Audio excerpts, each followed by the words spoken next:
I can't believe you bought such shabby flowers for my classes. You should know by now that I need expensive looking, but cheap flowers. You are still useless after all these years. My mother-in-law slammed the flowers onto the floor. By the way, thanks to your useless help, the student numbers in my school are declining. I want you to make flyers and recruit more students. Don't even think about coming home until you have at least 30 new students. She always took it out on me no matter what the problem was. It was always my fault. I just smiled and said, "Okay, I understand." Then, I never returned to her school. My name is Lucy. I am a housewife in my 50s. My only son has graduated college, found a job, and lives by himself. I got married at the age of 20. It was an arranged marriage. My husband, Jerry, is a common office worker. He has not made any remarkable achievements on the job, but thanks to his company's seniority system, he earns enough money to support a family of 2. I used to have a part-time job at a supermarket to help pay tuition for my son's college, but I don't do that anymore. My mother-in-law, Hazel, runs a flower arrangement school. I was a perfect free laborer for her. Not only does she use me for free, but if there is any problem, she blames it on me. Once my son was grown and moved away, Hazel became even harsher to me.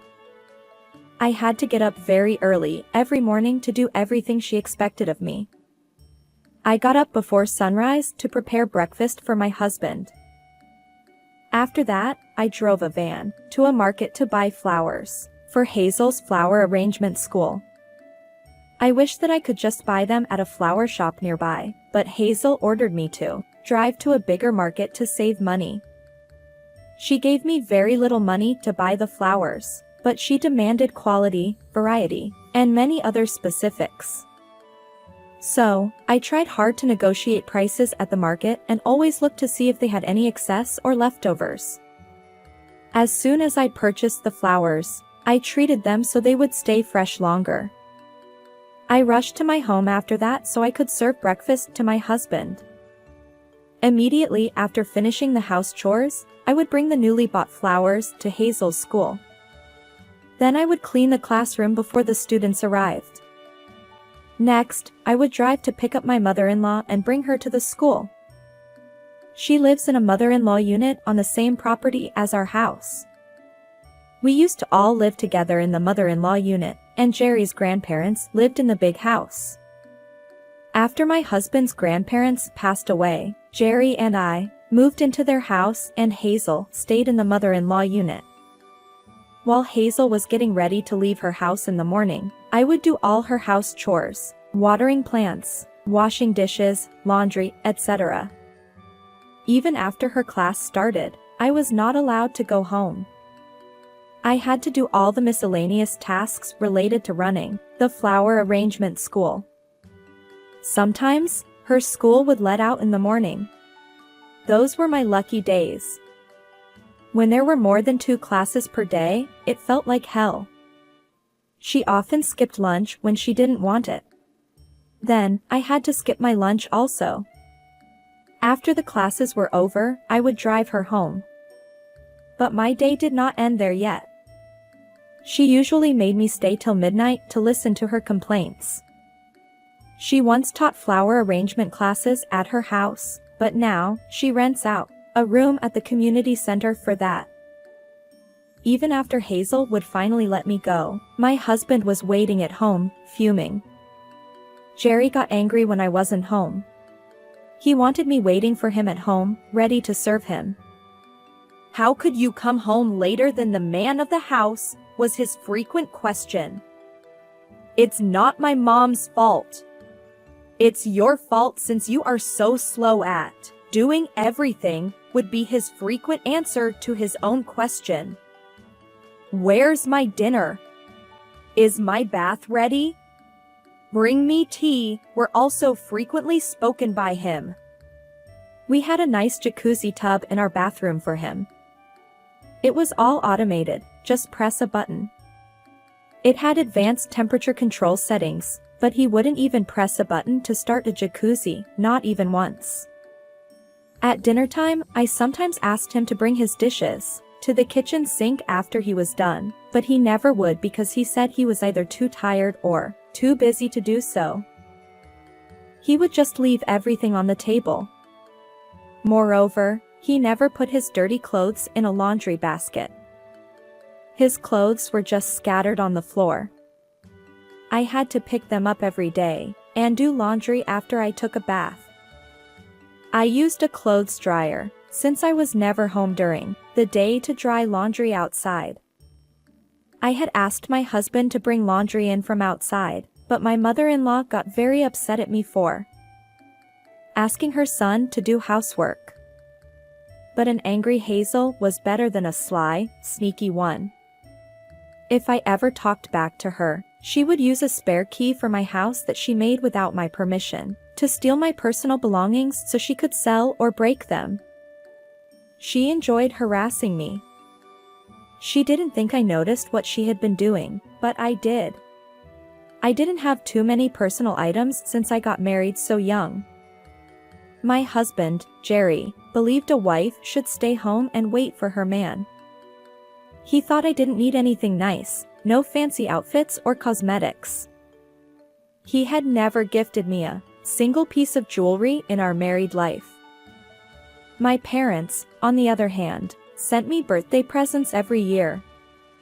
Those items from my parents were precious to me, so I noticed immediately if my mother-in-law took it away or broke it. My mother-in-law believed the world revolved around her. She believed that her flower arrangement skills were world-class, but in my opinion, her skills were adequate at best. Her flower arrangement style was gaudy and flashy.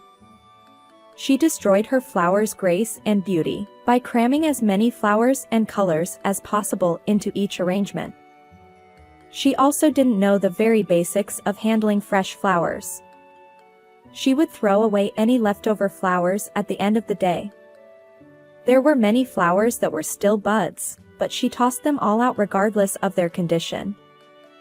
"We buy new ones tomorrow," she would say.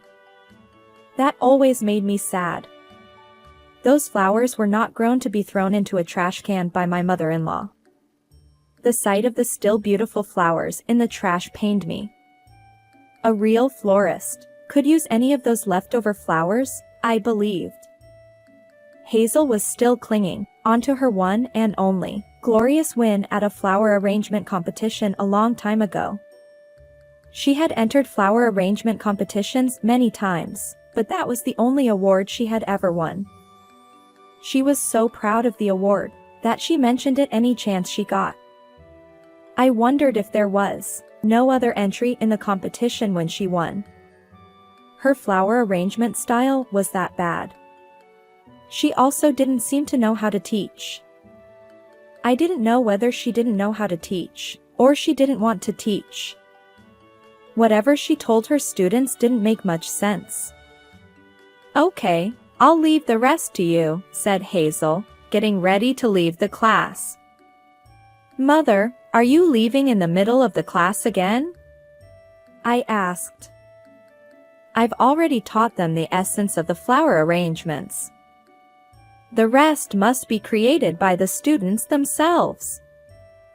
Don't you know that? You've been working as my understudy for so many years. You are such a slow learner for just about everything."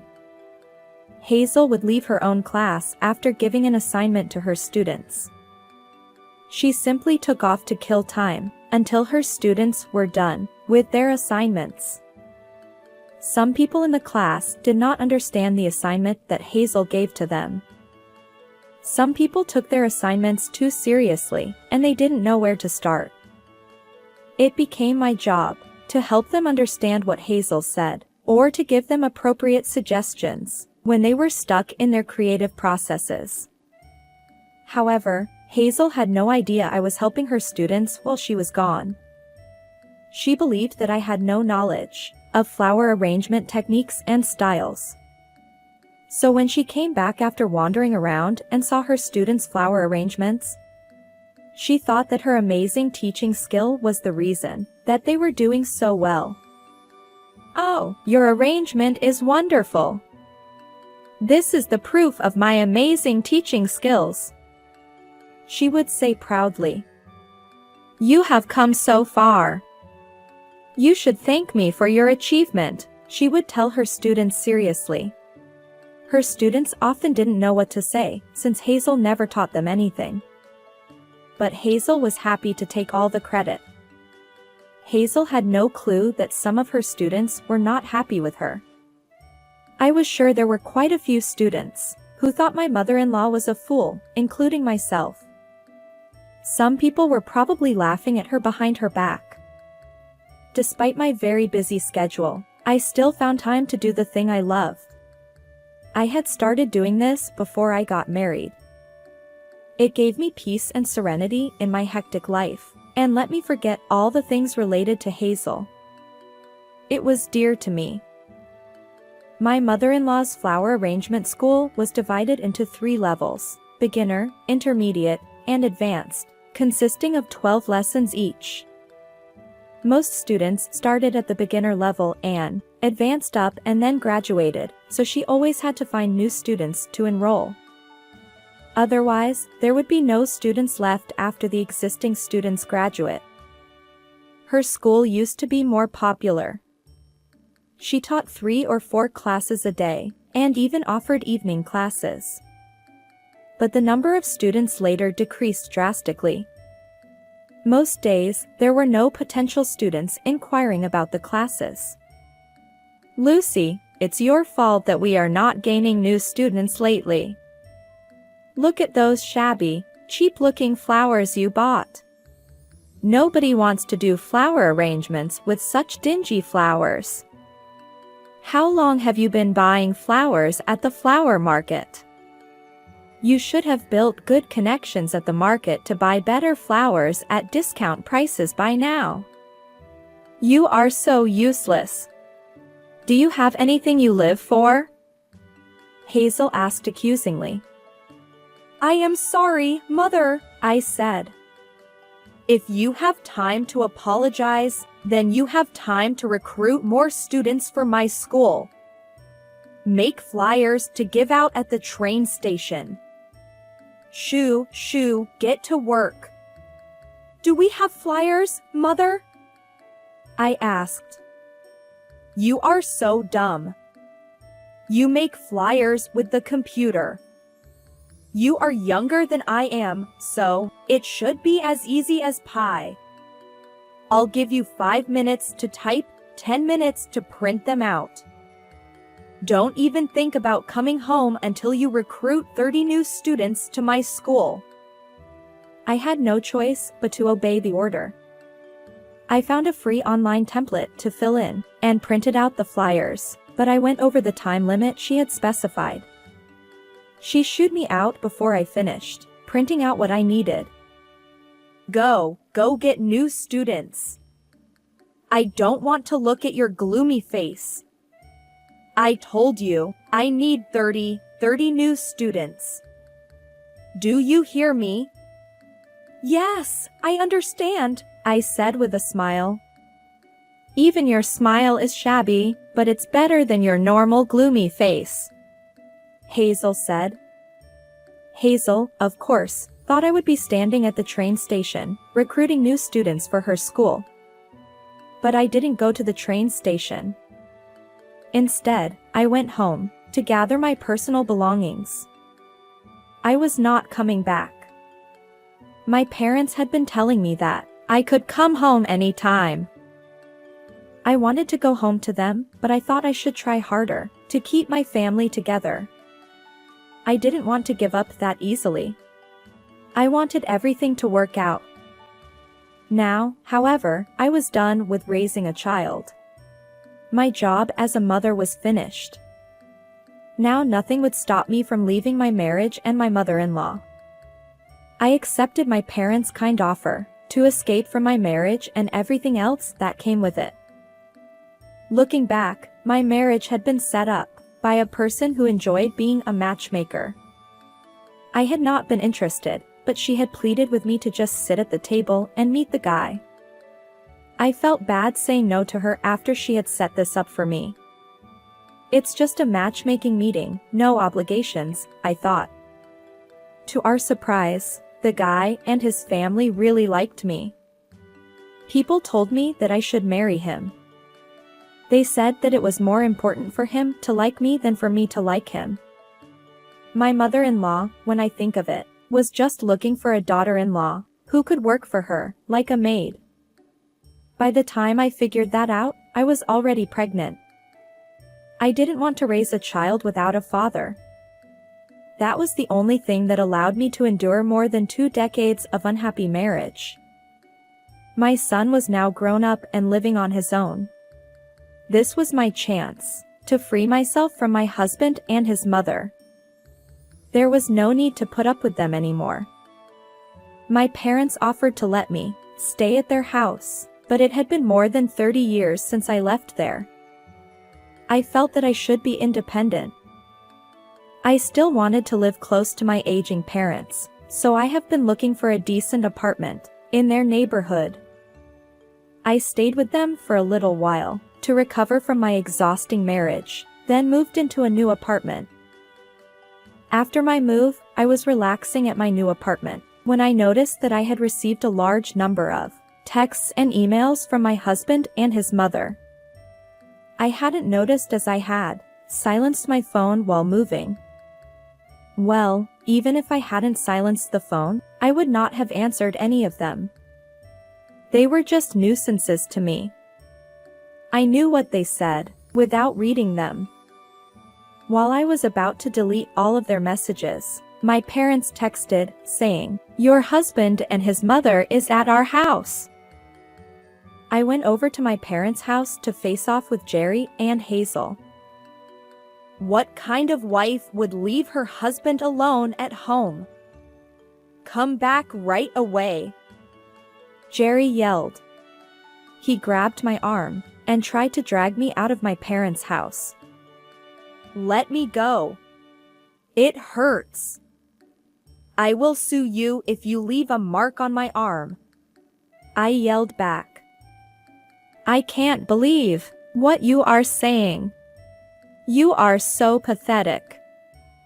Just like a little child. You need someone who can teach you how to behave like a wife, Hazel said. Jerry and Hazel kept saying that I needed to go back to their house.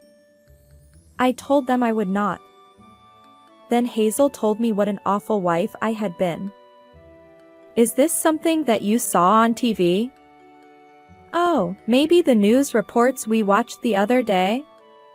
It was like, wives run for their lives from sketchy husbands or something like that, Jerry said sarcastically. My son is a wonderful, decent human being. Don't say anything crazy, Hazel screamed. I am serious. I want a divorce. I've already filled in my section of the divorce papers. Please sign, Jerry. I showed the divorce papers to Jerry. Then, my mother-in-law growled, You can't live by yourself. You have no job and no skills. You should be thankful to my son for keeping you fed and housed for years. My husband chimed in. You are an old little maid. You are like a parasite. You are good for nothing. Someone has to keep you alive. I have been taking care of you for 30 years. Haven't you figured that out that you can't live without me? You should be grateful to me, he roared. Then, Jerry and Hazel started laughing at me. I think you two are the ones who are incompetent, I said and showed them my bank statement. I saved $215,000 while you two were using me for free labor. I am sure that I can make a quite fine living for a while, don't you think? Do you still think I am your parasite? You? I thought the quality of my food has been bad lately. You must have been stealing from the household budget. Jerry barked. You have some nerve stealing from us. I chose the wrong wife for my son. Hazel sighed. Excuse me. I don't even understand how you can think that way. You two are such narcissistic jerks. I said. I had been recycling the flowers, thrown away by my mother-in-law, for my own original flower arrangement projects. I had been carefully reviving those unwanted flowers to make flower arrangements to display in our neighborhood hospitals, public facilities, and shopping malls for free. I just wanted to share the beautiful flowers that always brought joy into my life with others. To tell you the truth, my family has a long history of professional flower arrangement teachers. My parents are both grand masters of flower arrangement. Some of my relatives are professional floral designers. So, I grew up surrounded by beautiful flowers since birth. The world of flower arrangement has always been a part of my identity, especially once I became old enough to help with my mother's flower arrangements. Since then, my knowledge of and skill in flower arrangement has deepened. When I think of it, my family pedigree was what grabbed the matchmaker's attention. Hazel and Jerry wanted a woman who had some knowledge of flower arrangement so she could help at Hazel's school. I was the match. The mistake Hazel made was that she did not check my flower arrangement skill before Jerry married me. She assumed I didn't have much talent in flower arrangement. While I was displaying my flower arrangements for free in my neighborhood, people started asking if I was for hire. The first few paying customers were acquaintances, but word spread fast.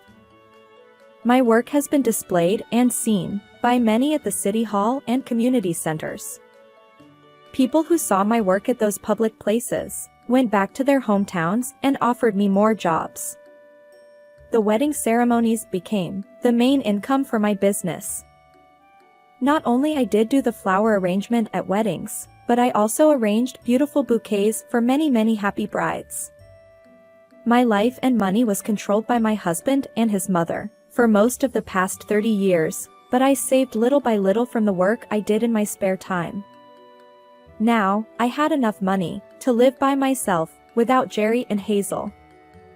I want a divorce. If you don't let me, I will crush you, I said.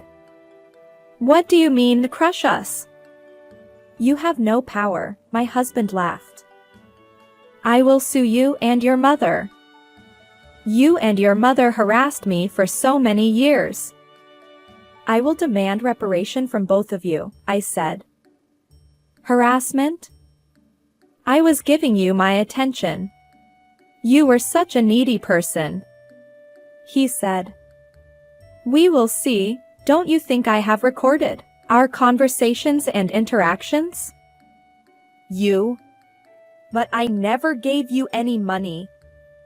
Money? Your savings. Jerry gasped. Thanks to my money-making side gig, I was able to buy high-quality recording equipment. The recordings clearly show everything you said or did. I also told them that there is a video and pictures of Hazel breaking my personal items. Your mother will have a criminal record if I report her. Do you want that to happen? I know, you call for your mama in your dreams. I recorded it. Do you want me to share the recording among your coworkers? What do you want to do? In the name of justice, I will punish you. Decide now, what do you want me to do? I used a line that I learned from a TV program while I was staying with my parents. It felt good to get things off my chest. Jerry was actually just a coward. What I said really scared him. He signed the divorce papers, half crying. I made him divide all of our assets in half too. Guess what happened to Hazel's flower arrangement school after I left? Every single student left and came to my flower arrangement school, which I had recently opened. I don't blame them. Hazel didn't teach them anything. I was the one who was doing any actual teaching at Hazel's school. The students knew what was going on. Hazel's huge pride did not let her see the reality. She didn't want to admit that she was not a good teacher, even after every student left her school. But I was no longer there to take the blame, so she blamed everything on Jerry. It was all your fault. If only you didn't marry her. She tore my pride into shreds. She took all my students from me. You have to take responsibility for all this. She was mad at her son. What? You were the one who wanted her to be my wife, you old hag. Just shut up.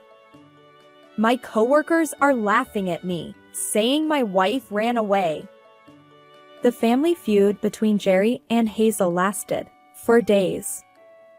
Since neither of those two ever did housework, it didn't take long for their houses to turn into huge dumps. I heard all that through the grapevine. My new flower arrangement school is doing very well. It happened to appear on a TV program that was featuring my neighborhood. After the exposure, my school was often featured in magazines and TV programs. My school always welcomes everyone. I am so happy now, surrounded by beautiful flowers and wonderful people, and, of course, I make a great living from it.